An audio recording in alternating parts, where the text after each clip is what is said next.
तो इस वीडियो में हम principle of superposition and interference, अध्यारोपण का सिद्धांत और व्यतिकरण, इसको देखेंगे, इसको समझेंगे।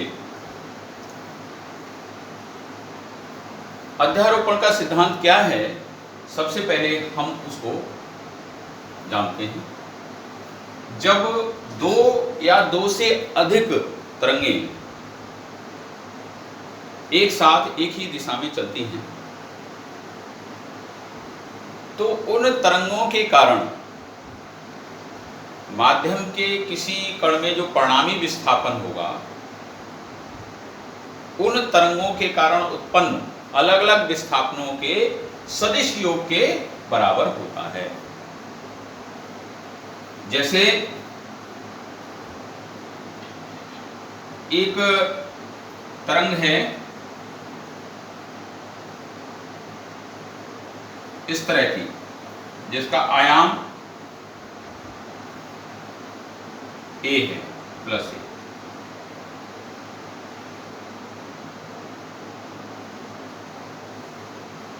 इधर माइनस a, एम्पलीट्यूड इसका a है। दूसरी तरंग है जिसका आयाम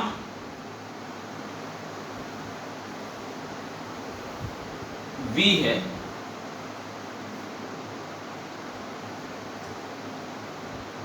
एम्पलीट्यूड इसका v है ना। अब ये एक ही दिशा में चल रही हैं, अब ये एक दूसरे पर क्या होंगी, अध्यारोपित होगी, एक दूसरे पर अध्यारोपण होगा। तो अध्यारोपण के पश्चात जो परिणामी तरंग मिलेगी, उसका जो परिणामी आयाम होगा वो दोनों तरंगों के द्वारा, दोनों तरंगों के जो आयाम हैं उनके सदिश योग के बराबर होगा। जैसे देख रहे हैं आप, यहाँ पर इस तरंग का आयाम a है, इसका v है, तो जो परिणामी तरंग मिलेगी वो a प्लस v, एम्पलीट्यूड यहाँ a प्लस b हो जाएगा, क्योंकि ये दोनों तरंगें समान कला में हैं। जिस स्थान पर इस तरंग का श्रृंग है, उसी स्थान पर इस तरंग का भी श्रृंग है।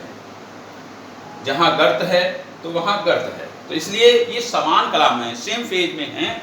इसलिए जो परिणामी तरंग मिलेगी उसका जो आयाम होगा वो a प्लस b हो जाएगा। अब यदि मान लेते हैं ये तरंग जो होती, ये इसका जो एम्पलीट्यूड v होता, लेकिन ये जो तरंग होती वो कला में विपरीत होती। इसको इस तरह से देखते हैं, इस तरह से होती ये तरंग।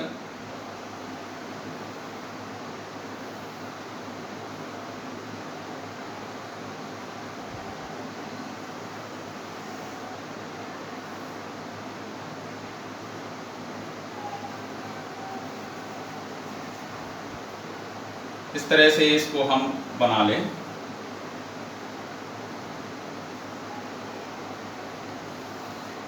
ये v आयाम की तरंग तो है, लेकिन आप ये देख रहे हैं इसमें जो तरंग है v आयाम की, वो इससे अपोजिट फेज में है, विपरीत कला में है।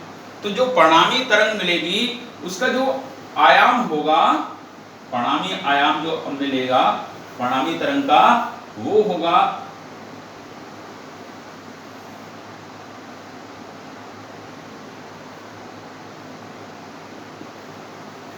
अपोजिट है। जिस स्थान पर इसका श्रृंग है वहां उस स्थान पर इसका गर्त है, तो ये हो जाएगा आयाम a minus b, a minus b आयाम की तरंग होगी।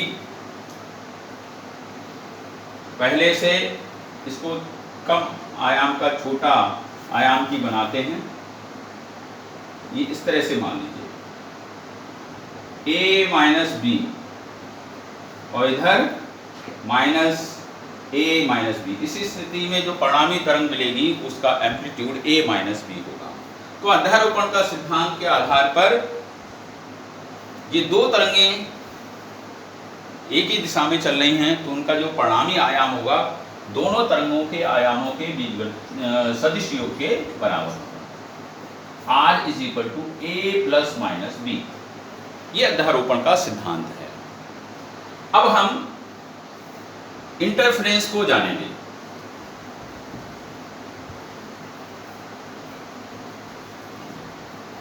इंटरफेरेंस जो व्यतिकरण है उसमें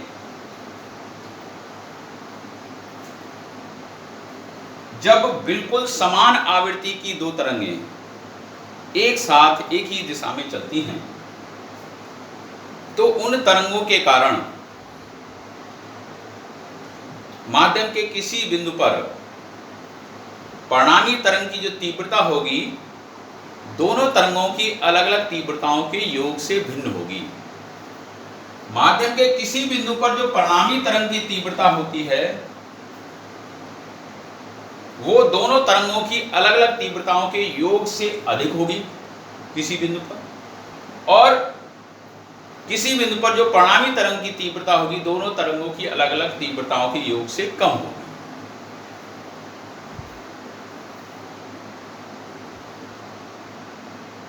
जब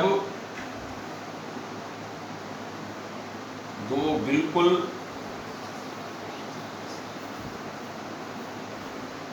समान आवृत्ति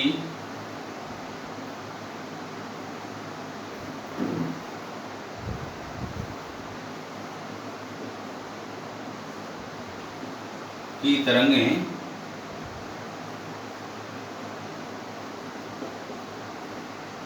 ये तरंगें प्रकाश तरंगें भी हो सकती हैं, ध्वनि तरंगों में भी व्यतिकरण होता है। और प्रकाश तरंगों में व्यतिकरण को यंग्स ने अपने डबल स्लिट एक्सपेरिमेंट के द्वारा सिद्ध किया, प्रूव किया।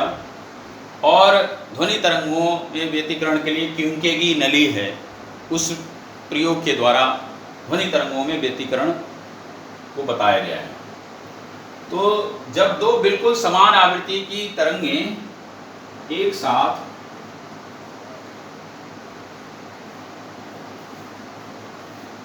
एक ही दिशा में चलती हैं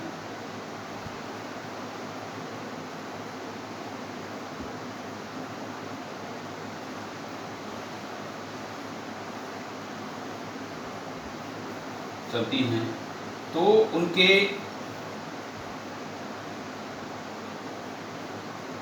अध्यारोपण के पश्चात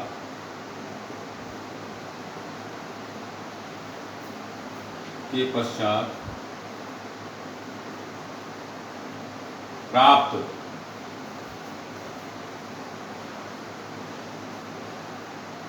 परिणामी तरंग की तीव्रता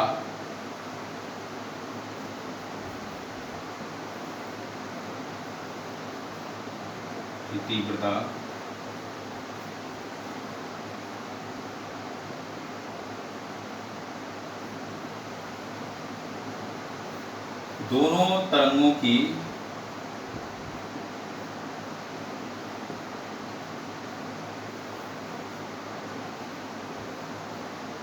अलग अलग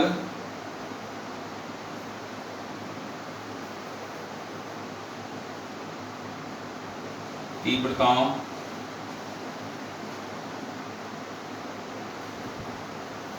के योग से भिन्न होती है,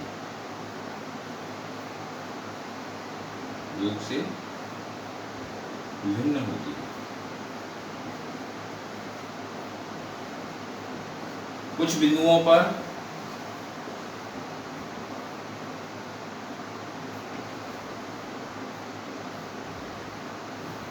परिणामी तरंग की तीव्रता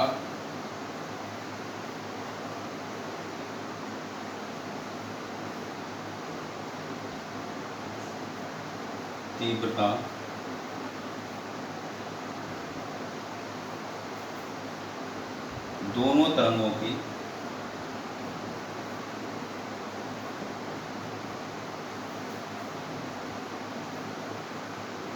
अलग अलग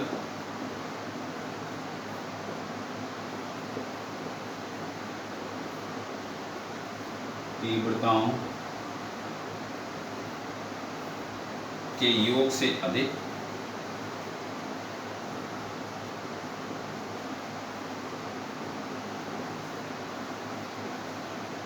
तथा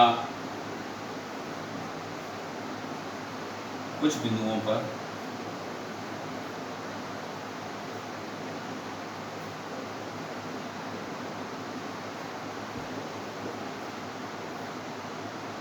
परिणामी तरंग की तीव्रता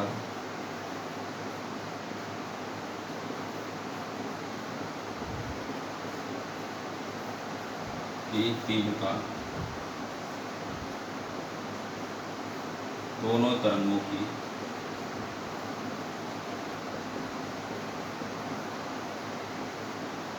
अलग अलग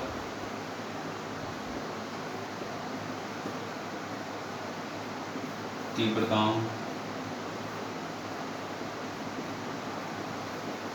के योग से अधिक होती है, योग से कम होती है, कम होती है।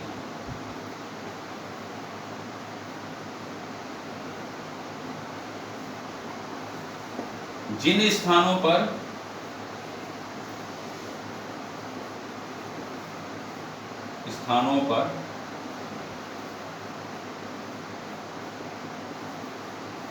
परिणामी तरंग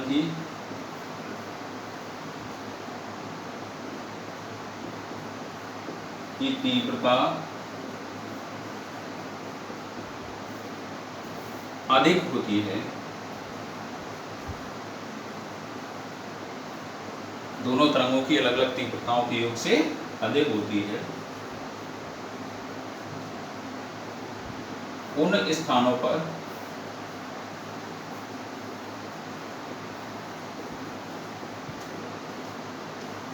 हुए व्यतिकरण को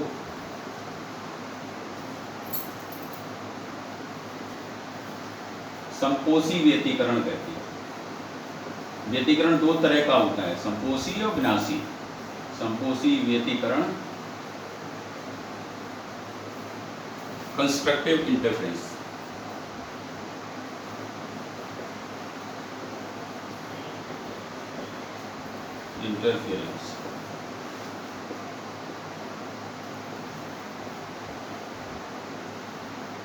संपोषी व्यतिकरण कहते हैं।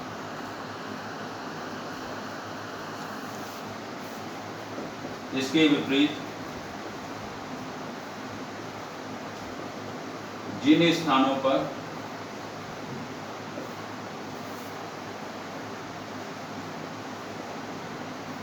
परिणामी तरंग की तीव्रता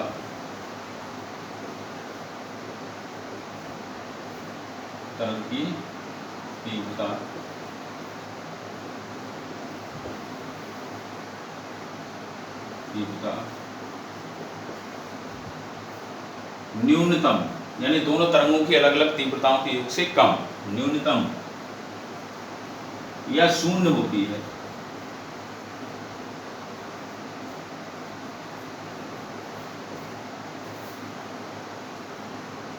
उन स्थानों पर हुए व्यतिकरण को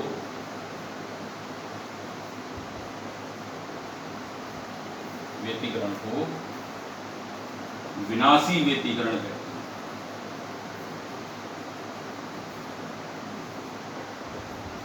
इसको कहते हैं डिस्ट्रक्टिव इंटरफेरेंस।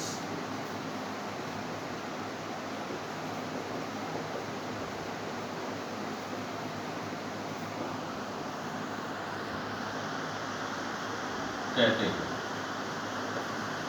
तो ये दो तरह का इंटरफेरेंस होता है, यानी बिल्कुल समान आवृत्ति। जैसे इसके लिए ये एक चीज इंटरफेरेंस के लिए आवश्यक है कि जो दो स्रोत हैं जिनसे तरंगें संचरित हो रही हैं वो कला संबद्ध होना चाहिए, कोहेरेंट सोर्सेस। एक शब्द है कोहेरेंट, सोर्सेस, कला संबद्ध स्रोत होना चाहिए। यानी इनके मध्य जो तरंगें जो चल रही दो स्रोतों से, उनके बीच में जो कलांतर है वो नियत रहे, समय के साथ साथ परिवर्तित ना हो। फाई का अगर डिफरेंस है तो throughout the motion phi का डिफरेंस रहे। These are the coherent sources. तो कला संबद्ध स्रोत होना आवश्यक है व्यतिकरण के लिए, ये बहुत ही इंपॉर्टेंट कंडीशन है। अगर कला संबद्ध स्रोत नहीं होंगे तो इंटरफेरेंस की घटना नहीं होगी।